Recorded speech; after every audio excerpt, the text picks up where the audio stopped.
Joseph has already filed the divorce paperwork. Mary is not doing well with this. Joseph indicates that he wants to have sex with Mary. And she says, well, let me tell you, Joseph, I've been listening to what you've told me in the past about spicing things up. Why don't you go in the bathroom, take all your clothes off, and lay down on the floor? I'll be right there. She wanted to inflict as much pain as she could on him so that he knew how she felt. He literally never saw it coming. Things are about to heat up because right now we're helping you face the truth on your sex life. How can we extend our sexual boundaries? How can we engage in riskier, more outrageous behavior and then still emerge the healthier for it? Welcome to Socialite Crime Club.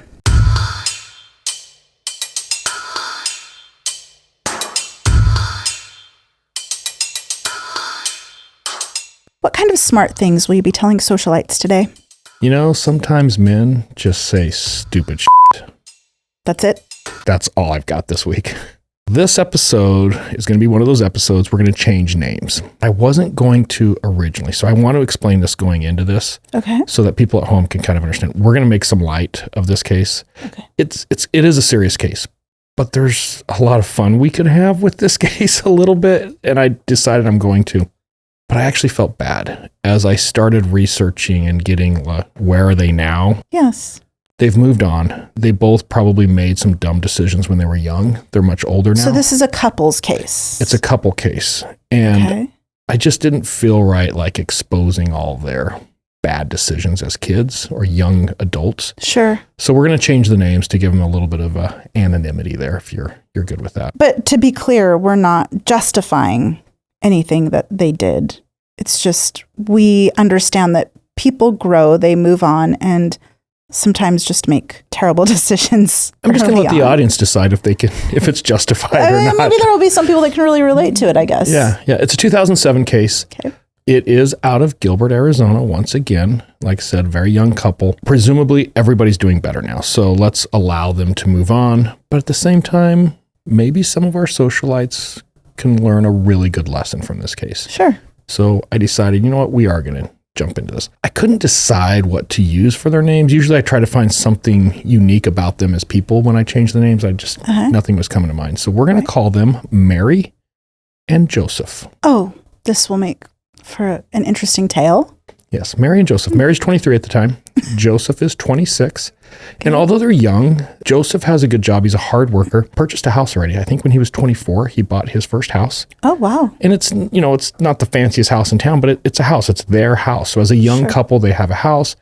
And, they're doing well. They have young couple struggles. Were they married? How long had they been married? A couple years. No kids. They hadn't been married very long. So after a few years, the marriage, I was going to say it's rocky, but I think it's just unfulfilling to Joseph is the problem. Oh. Joseph is just unhappy, mainly from what I can remember from the case and the interviews that followed. He wasn't happy with their love life. Their sex life was just very lacking. And as a young couple as well, I don't know Mary's history by any means, but oftentimes there's not a lot of experience there. You have to wonder if there was communication about any of this. Was there with her? I'm going to say there's very little communication, and you'll see why here in a little bit. But yes, I think Mary is a very young, definitely not an experienced person with the world as a whole. She grew up in town. Okay. She went to the local high school. She got married pretty quickly out of high school. Just not a lot of life experience. Pretty conservative with the way that she chooses to live life and be married. 100%. But make no mistake, if Mary gets set off, Mary can bring it. Which you're going to see here in a little bit. I think that goes with a lot of people, no matter who it is. We're going to get into that a little bit more as we go here. Mm-hmm. And there was some communication from Joseph that he was unhappy and that he kind of wanted to spice things up a little. And I don't think he was ever asking for anything crazy, but he just wanted a little bit more out of their love life, their sex life, a little bit more, just a little more heat, if you will, around their passion, if you will. Right. Just say it's a very vanilla relationship at this point, or a very vanilla love life. I'm not going to presume to know all the other details because the investigation that results here didn't get into their life history. It just didn't need to. Mm-hmm. There was something that really set off what happens as far as our crime goes. Sure. And it was centered around Joseph's concerns about not being sexually fulfilled, for lack of a better term. Oh, dear. Okay. It's going to escalate enough that Joseph is going to file for a divorce, and they separate. All right. So I don't know where Joseph is living at the time. I believe Mary goes back to either her parents or a house that is owned by her parents. Maybe she's living with her brother. I can't remember all the specific details there. So they are separated. Completely separated. As part of the divorce proceedings, they're going to put the house up on the market. They're going to sell the house. Do we know if her name was on the house? It wasn't on the house when Joseph bought it, but because they're married, I'm sure There's to some make a community clean property break, yeah, they're going to have to do some type of adjustment there. So they hire an appraiser. The appraiser makes an appointment. Okay. And they're going to start going through this process. Very sad time. Mary is not doing well with this. She does not want a divorce. She's depressed. She's suffering well, this from is depression probably over the this. love of her life. This is a very early thing to terminate a marriage so early on in a young couple's life, right? So we're going to move forward to August 21st, 2007. And this is the day that the appraiser is set to come look at the house. And it's going to be late afternoon. Joseph has already filed the divorce paperwork. They're to the point they just both have to essentially sign the documents, right? Sure. So and Joseph, agree to the terms. So Joseph calls Mary and there's a conversation about, hey, we need to be at the house. We should both be there because we have to sign these documents with the appraiser. Why don't we just go over the divorce papers? We can sign the divorce papers at the same time after he leaves. We're both going to be there. We need to get this done. Let's get it done. I do have to give Joseph a bit of credit here of, hey, if we can't find this happy medium of fulfillment, I'm not going to stick around and just do secretive things behind your back. He's letting her know, right? Yeah, this part is very clear. She knew that this is something that was lacking in his life that she wasn't providing.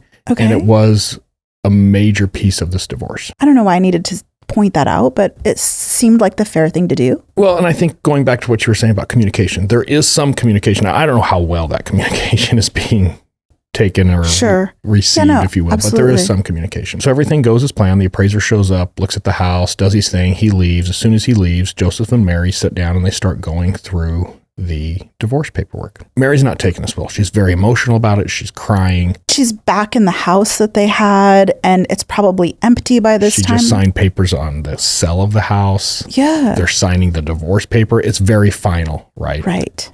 So Joseph's trying to console her somewhat, and somehow during all of this crying and consoling, the conversation of their sex life comes back up.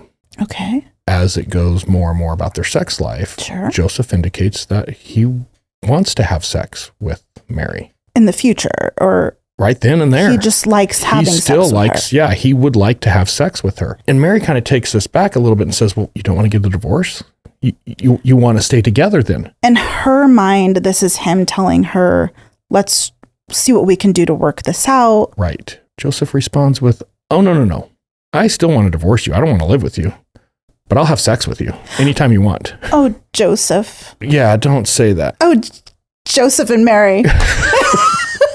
It's just a sacrilege to say. Okay, go. Yeah, it's not going well. And Mary responds with, okay. She plays it cool. Very cool cucumber here. Oh, dear. She says, well, let me tell you, Joseph, since you do want to still have sex with me, I've been listening to what you've told me in the past about spicing things up. Oh. And I went to, the store and got some toys. She's growing up. Oh, by the way, I got my little bag of tricks in the car. I feel like anytime there's a bag of tricks involved, bag o' tricks, there's something sinister happening. Oh, stand by. And Joseph, because he's a dumb guy, is like, oh, Mary, I didn't know you had it in you, right? Like he's getting into this. And at that point, she clearly has his full attention. This is where the first red flag comes up. He's at attention. Yeah, I'm sure you can say that.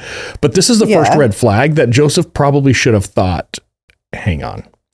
Mary says, I'll tell you what, Joseph. Okay. Why don't you go in the bathroom, take all your clothes off, and lay down on the floor. I'll be right there. Okay. No, not okay. Why the bathroom? Why am I laying on the floor in the bathroom naked, waiting? Like, no. Well, I don't know. It's probably a cleaner place. No, it just doesn't make sense. But Joseph. Cleanup is easier. Young guy. I don't know. She has a bag of toys. he's going to have sex. So, okay, I'll go And lay there's down. no other furniture in the house, right? Yeah, but the house is empty. They can do any bedroom or any room in the house. The kitchen, anywhere. Like, nope, we're going to go to the bathroom. It's just weird. I don't understand I how guess you're Joseph right. You have a fair point. didn't pause and think, that's a little odd. But he does it. He's just like, all right, hey, this is cool. So I'm not going to give you all the juicy details, but essentially they end up having sex in the bathroom. And the position they're in, Joseph is lying on his back on the bathroom floor now. Okay. Mary is straddling, so she's sitting on top of him. So she's in a very dominant position. I think that's a very fair statement that she is in a very dominant position at this moment. Her bag of tricks is next to her. And as this is happening, she reaches over into the bag of tricks and she pulls out the first implement of tantalizing pleasure. What is this first implement of pleasure? It was a sex knife. Do they sell those? No, she got it from home. Apparently she just had one in the old butcher block. It was an 8-inch knife, like what you would cut your veggies or your meat with. Yeah, like a chopping knife almost. Yeah, she just wants to spice it up. And she went very sadist on this idea of spicing up their love life. And she thought introducing a knife would be maybe an exciting thing. What did Joseph say? Well, he doesn't say much because he doesn't see it coming. And I think it's safe to say at this point that she did not have his consent for this consent there type was relationship. No consensual, non-consent communication that had occurred. No, and she plunges the knife square in his chest. Oh my gosh. Yeah. And you bring up an interesting point, and we should segue to this for just a minute. Okay. CNC. It's going to be the old CNC defense. Consensual non-consent. Yeah. So we have a case getting into the weeds on a BDSM, more of the S&M side of a relationship, where one of the partners is killed. And they had a relationship where they had communicated before that they're going to do things to each other without asking each other's consent. But to make sure that they're communicating right and that it's okay, they're having a conversation first to say, will you consent to me doing something to you sometime in the next month that I do not have your consent to do? It's kind of a weird relationship. Well, I think in that space, in that community of the BDSM community, it is a very thin line of communication that I don't think a lot of people realize when it comes to investigating those types of things and then having a defense of something like consensual non-consent is so tricky to use, and how do you prove it, right? That's what I'm saying. It could be the CNC because it turns defense. into this he said, she said. Right. Which is what we're going to get into with this other case. And I'm kind of poking a little fun here. But which is not this case. Yeah, this case is much lighter. Let's just simply say Joseph had no idea the knife was in the bag, nor was it going to get plunged into his chest. I don't think he had any idea what CNC was anyway. Mary's going to pull the knife immediately back out, raising it above her head. And she says, I'm sorry, Joseph. It takes Joseph a minute to collect himself here. And he realizes she's trying to kill me. So he grabs her arm and they kind of wrestle over the knife just a little bit because it looked like she was about to plunge the knife back into him again. So they wrestle over the knife. She probably was. Yeah, but at least she apologized first. Yeah, I'm so sorry, Joseph. You just don't know. Joseph somewhat gets the knife away from her, but he also realizes he's having a really hard time breathing. He's not feeling good. Okay. And that fear comes over him. I think I'm dying. Adrenaline starts to kick in. Holy shit, I'm dying. Okay. So he runs out of the house. He's looking for help. So he was able to wrestle her off of him. Correct. So he's running out of the house naked. This seems to be a theme. We've had several cases men running out of places naked. From making bad decisions or saying dumb shit. Well, except for one of them, vulnerable moments. I don't think he said anything dumb. You're right. The one before that. Yeah. Joseph is running completely naked with a major chest wound. You ever heard of the sucking chest wound? Yeah, it's basically when the lung is punctured and it just basically starts to slurp at itself because it's trying to as get your oxygen. Lung inflates and deflates, it's actually your oxygen you're trying to breathe is coming in and out of your chest now. Right. And with the blood and everything in there, it actually starts gurgling and slurping. So he's running down the road naked with this sucking chest wound, pouring blood. Without a stitch of clothing on. And that's where Tony enters our story. Okay, who's Tony? Tony's just a guy. He's about 3, maybe 4 houses down from Joseph. All right. They know of each other. Like Tony knows Joseph is his neighbor, but they don't necessarily know each other. They've given a wave to each other in passing. Yeah. Now, Tony has a very interesting setup in his living room. And he and the family are just sitting around watching some TV. I don't know, maybe Monday Night Football or something. Okay. Thursday Night Football. And the way Tony's house is set up is he's got a big TV, like a big screen TV, but it's elevated on like an entertainment center, if you will. Okay. Below the big screen TV is a smaller old school, like the old tube TV, if you will. Yeah.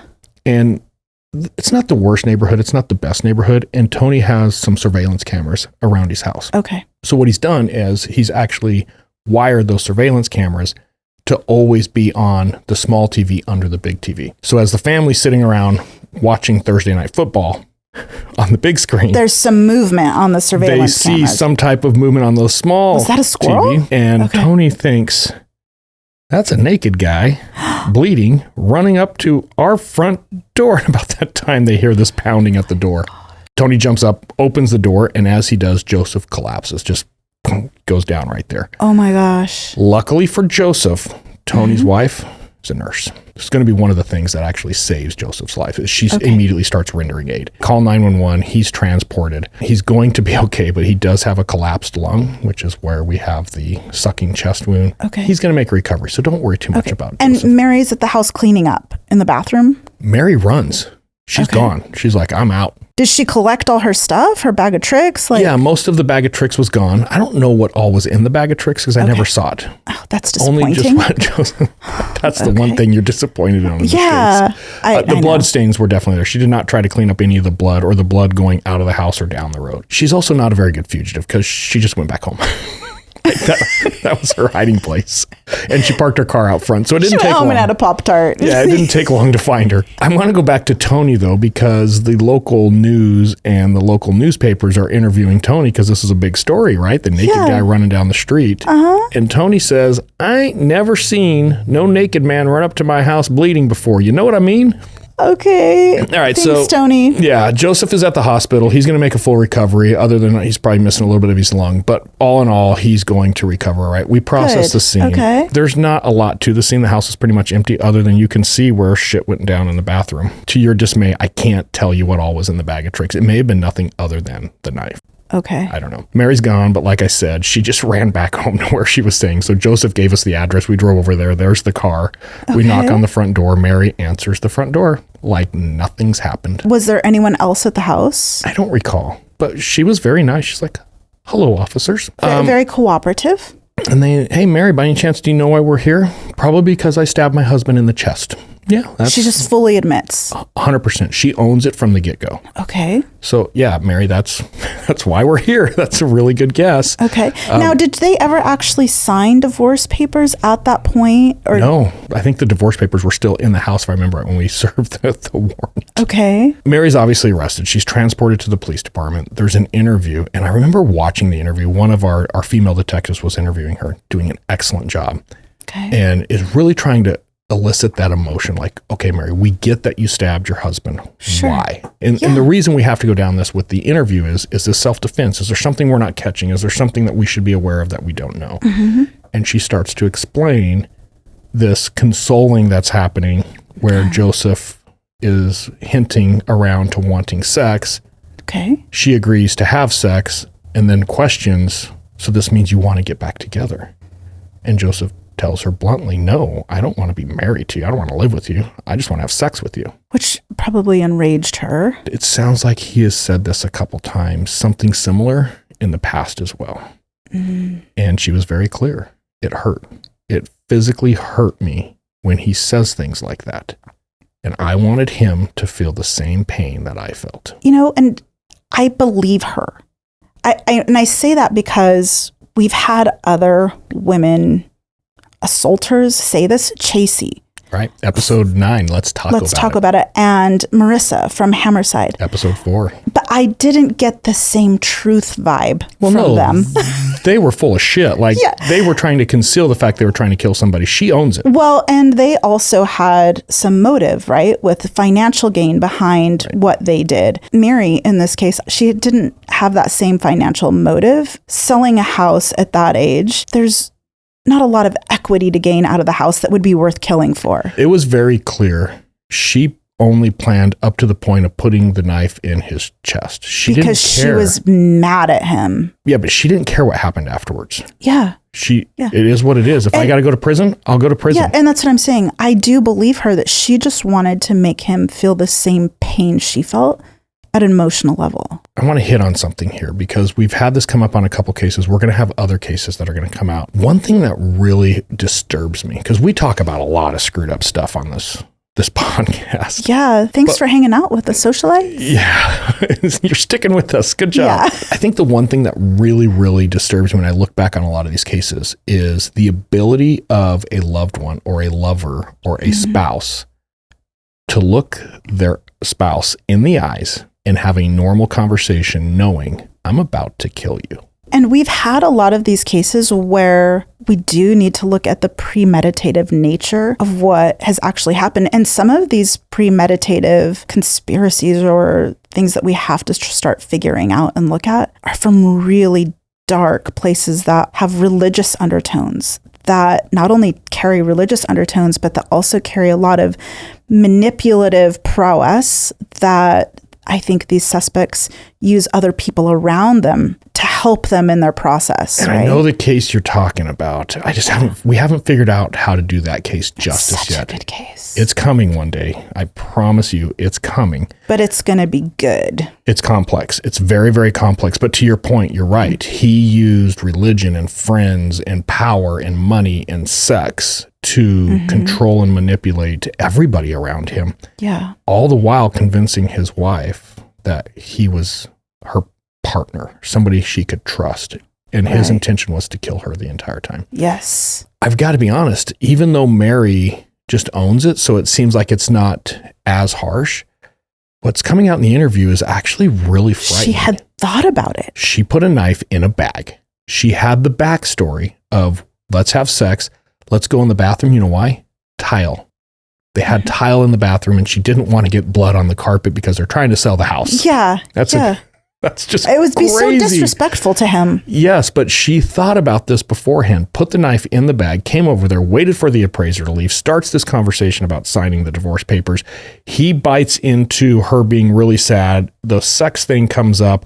She pushes back because she has in the past. Wait, so that means you want me, you love me, you want to have sex with me. And that's when this dummy just says, no, I don't want to love you. I am curious. Do we know if in the interviews it ever came out, if she was asked, well, did you intend to hurt him or kill him? And had you killed him, what would you have done with the body? If she had premeditated this I don't think she would have done anything. I think she would have left and gone home. She wanted to inflict as much pain as she could on him so that he knew how she felt when he said the things that he was saying. Not worrying about if she had killed him or not. Yeah, I don't love you anymore. I don't want to be with you was the most painful thing she had ever endured in her life. And she plans methodically how to repay that favor. And he had no idea. He literally never saw it coming. In a way, the things he said, sadly, he did have it coming. Yeah, he probably could have avoided this. My point of kind of segueing right here is, and I've always said this, anybody is capable of murder. You just have to find out what triggers that person to this level, but anybody is capable of it. She's lucky he lived. If he would have died, this would have been first degree premeditated murder. She's looking at most likely a life sentence. In Arizona. In Arizona, correct. So she's very, very lucky he lives. Because he lives, it's just going to be charged as an aggravated assault. She's not going to challenge. Yep, I did it. I'll go to prison now. So she just pleads owns guilty. it. Yeah, she just pleads guilty right off the bat. Okay. She's going to get 7 years and 6 months. She's going to serve the entire 7 years and 6 months. Unlike most of the suspects who go to prison on the Socialite Crime Club, she is a role model prisoner. Okay. Couldn't find a single infraction on her in prison. She serves a perfect prison sentence of just being a good girl. Okay. Good job, Mary. Yeah, Joseph moves on. I'm going to assume he heals from his issues. He's going to get remarried. He's got a couple kids now, it looks like. Good. I've got to believe he probably has some PTSD going on in certain sexual positions. Sure. He's probably ensuring some really good communication, some boundary setting. I really hope he's communicated well with his wife so like she doesn't ever come home with a bag of tricks because it's probably not going to be a good thing for him. A bag of tricks is a boundary for Joseph. Yeah. And Mary has moved on. And if Mary ever hears this, I mean this as a compliment. Her booking photo, and I remember seeing her in the interview room, she was a mess. She just looked like a train wreck. She looked like an extremely sad 23-year-old lady who just had given up on life. Like she had nothing to live for. She looked really, really sad and depressed. Found some pictures of her shortly after she got out of prison, and she looks better. She looks healthier, but you could tell she's still in this transition. Yeah. And then I found some pictures from about a year ago, and she looks good. Good. Like she has made a complete transformation. In fact, when I first found these pictures, I didn't think it was her. I had to go back and start piecing together. I do recall you asking me, hey, does this person look like this person? Yeah. And I could really only piece the two images together by the shape of the nose and the eye color. Well, and I found one that had a nose ring, both pictures that had the same nose ring. So I'm like, okay, it's the same person. Yeah, she did look really good. It was a complete transformation. I would have never recognized the two pictures had I not had an idea that they were potentially the same person. Right. And up to this point, I had her name and Joseph's real name in the PowerPoint to like brief back to everybody. And when I saw that, I just felt bad. No, it's a funny story, it. but I think she's moved on. Yeah. And it's not like she's committed other crimes or anything like that. I think when people are that young, crimes of passion and rage, I'm not saying they're justified, but people just aren't experienced in life enough to not realize that's not needed. We've had a couple episodes that have been pretty dark the last couple of weeks or last month or so. I was really trying to find something that our socialites could take away from this episode. Yeah. With a little bit of light airiness, if you will. It's not as deep of a case. Well, I also think that our socialites deserve to know that the people that we work with who help us edit our episodes and help us bring them to you, some of the episodes we have become very heavy for them to sit and listen to for hours on end, especially when we give them other details that we may not put on the show. It can be very heavy for them. So we do try to be really mindful of their feelings because they're not us. Right. And they actually requested a little bit of a break after they did request a bit of a break. So we're trying to lighten this one up. We're trying to honor them as well and the work that they do for us. Right. Lighten it up, make it a little less impactful. But I do think there's a takeaway here. Words matter. Words do matter, and communication matters, and how you say those words and how you respond and react. It's such a simple thing, but if you look back at like the first harmful event when Joseph is just saying stupid things, if he just would have changed the way that he worded that, maybe he would have passed on sex while signing divorce papers. Maybe. Right. He probably would have not encountered the same thing. So for our socialites, especially the males, just choose your words wisely. It could end really terribly if you don't. And find better ways to communicate with your partner. Thank you for joining us today. We look forward to seeing you next week, socialites. Stay safe.